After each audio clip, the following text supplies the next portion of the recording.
ठीक, बघा काय म्हणते आता प्रश्न चौथा है ना। प्रश्न चौथा बघू 10.1 मधला प्रश्न चौथा। ज्याची परिमिती 48 मीटर आहे अशा चौरसाचं क्षेत्रफळ किती असेल? ज्याची परिमिती 48 आहे अशा चौरसाचं क्षेत्रफळ विचारले। आपल्याला चौरसाचं क्षेत्रफळ काढायला बाजू माहित पाहिजे ना, पण आपल्याला बाजू माहित नाही, पण आपल्याला एक दिलंय त्यांनी, चौरसाची परिमिती दिली। चौरसाची परिमिती किती दिली? 48। चौरसाची परिमिती किती आहे? 4 गुणिले बाजू। चौरसाची परिमिती किती आहे? 4 गुणिले बाजू। 4 ला गुणलंय, 4 इकडे तर काय होईल? भागाकार होईल। 4 ला गुणलंय, बाजू बदलायची, भागाकार होईल। 4 1 4, 4 2 8। बाजू बरोबर किती आली? 12 आली। आता आपल्याला विचारलंय चौरसाचं क्षेत्रफळ किती?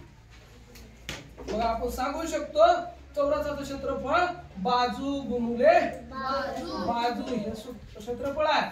12 गुणिले 12, 12 गुणिले 12 144 चौरस। आता ही सेमी मध्ये दिलंय का मीटर मध्ये दिलंय? मीटर मध्ये, मग तुम्ही म्हणणार चौरस मीटर। कळतंय का? आता पाचवा प्रश्न बघूया। एक चौरस व एक आयत यांची परिमिती समान आहे।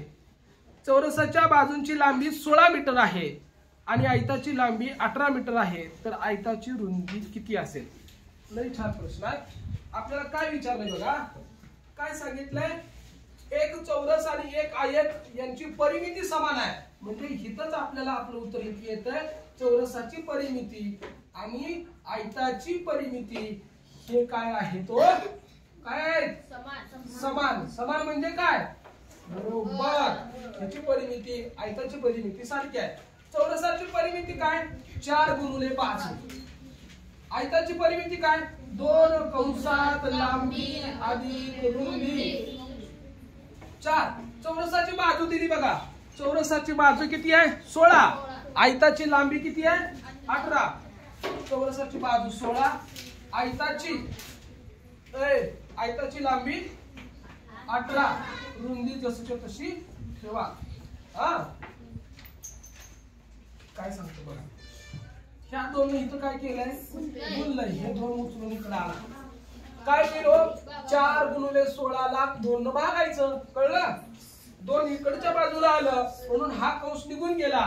काय राहणार? 18 अधिक रुंदी। 18 अधिक रुंदी बेदोनी 4।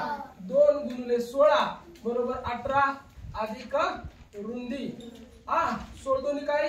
32 अधिक 18 आहे बघा, 18 अधिक आहे, इकडे घेऊन या, काय होईल? वजा होईल, बरोबर राहील फक्त रुंदी। आता या 32 मधून काय करायचं आपल्याला? 18 वजा करायचा आहे बघा। 2 मधून 8 घालवा, जात नाही। 12 तून 8 गेलं, 4 उसलं दिलं, 1 आणि 1 2, 3 मधून 2 गेला, 1 राहिला। रुंदी किती आली मग? 14 आली। पर्याय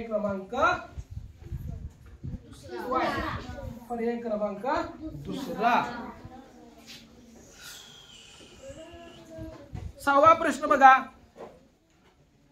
चौरसाची परिमिती जर त्याच्या क्षेत्रफळा इतकी असेल तर त्याची बाजू किती हवी? चौरसाची परिमिती क्षेत्रफळा इतकी। इतकी म्हणजे काय? इतकी म्हणजे काय? Right, very good. इतकी म्हणजे काय? समान। इतकी म्हणजे काय? समान। चौरसाची परिमिती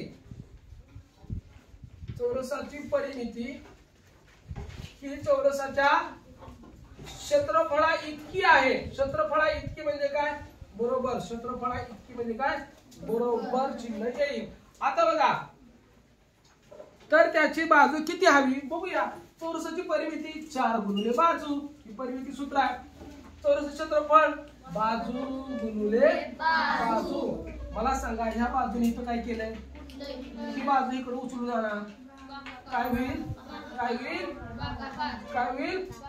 भागाकार होईल। बाजू गुणिले बाजू भागिले बाजू, या बाजूला बाजू कट झाली, बरोबर आहे का?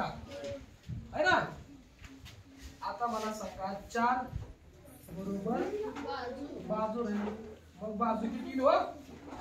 4 येईल। पर्याय क्रमांक तिसरा। 6वा प्रश्न झाल्यानंतर 7वा प्रश्न बघू। एका आयताकृती जमिनीची लांबी तिच्या रुंदीच्या दुप्पट आहे। आयताकृती जमिनीची लांबी तिच्या रुंदीच्या दुप्पट आहे। 8 मीटर बाजू असलेल्या चौरसाकृती पोहण्याच्या तलावानं त्या भूखंडाचा 1/8 1/8 म्हणजे किती 1/8 1/8 म्हणजे 1/8 भाग व्यापला आहे। तर त्या भूखंडाची लांबी किती आहे असं आपल्याला विचारलं आहे। 1 मिनिट।